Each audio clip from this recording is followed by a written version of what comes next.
Hi everyone and welcome back to the Life Lab. Today we're going to analyze Hygge. As you might know, Denmark is supposed to be one of the happiest countries in the world. That is because they have a certain way of life, a certain way of viewing things, which is very different from how we do it. So let's start from the word itself. Hygge translates as the feeling of coziness, the feeling of togetherness, the feeling of being human and being warm. All these pretty things are supposed to be named Hygge. To understand Hygge, we're going to examine all the ways that something can be Hygge-like. One major factor of Hygge is the light. And when I say light, I mean the low lighting, like the candles or the lamps that give a very minimum amount of light.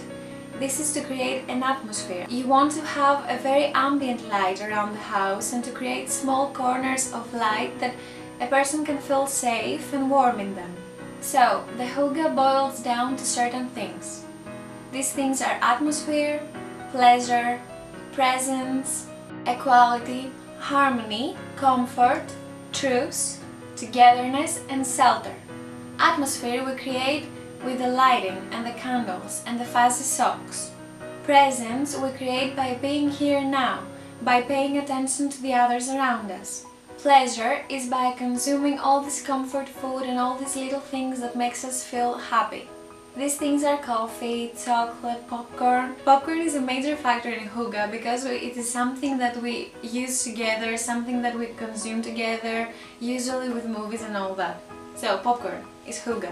Equality for Hygge is that the team is more important than each person alone. So when we say that we want to be Hygge-like, we need to care more about the team rather than ourselves. Harmony comes from not bragging about our accomplishments, but rather pay attention to others. It is about giving and receiving. It is a love based on giving and receiving. Truce is about ceasing all the fighting and all this stuff for when we are together, so as to feel warm and kind and being a team. Again, Hygge is about being a team. Shelter comes from the feelings of peace and security we have sharing moments with others. So as I understand it, Hygge is about feeling secure in the presence of others. We are going to talk about how we can make our life a little more Hygge-like. In order for the Hygge to come in our life, we need to be more creative. We need to make traditions and make memories with each other. So if, let's say, we want to share an evening each month with popcorn board games, this is very important for Hygge, and this is one of the ways we can add Hygge into our lives.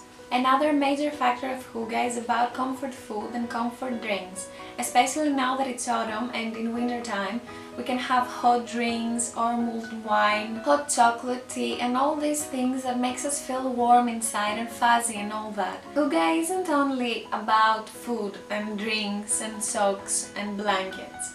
Hygge comes in the way of our life, in the way we dress ourselves as well.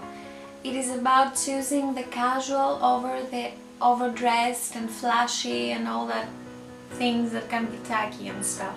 If we want to make our clothing more Hygge-like, we need to try casual clothes and relaxed style and all that. So as you might know, Denmark is one of the more stylish countries in the world. That is why they choose simplicity and style rather than weird fashion trends and flashy colors and all that. They're neutral, they're muted, they are stylish and comfortable. All in all, blankets are very Hygge, candles are very Hygge, books and ceramics are Hygge, a movable feast by Hemingway, it's the Hyggest it could be.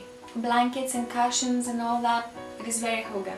And to sum up, Hygge is about shared experiences. Board games, movies, popcorn, all that. Hygge is about warmth and atmosphere. In the winter time, in autumn, all the things that we do and brings us together. It's about minimalism, it's choosing the less flashy, the less extravagant. Hygge is about comfort and style. Hygge is about the team rather than the person. You don't have to bring yourself, you have to be together. Happiness for the Danish people is a community effort, it's something that they do all together. That's why they're happy as a nation.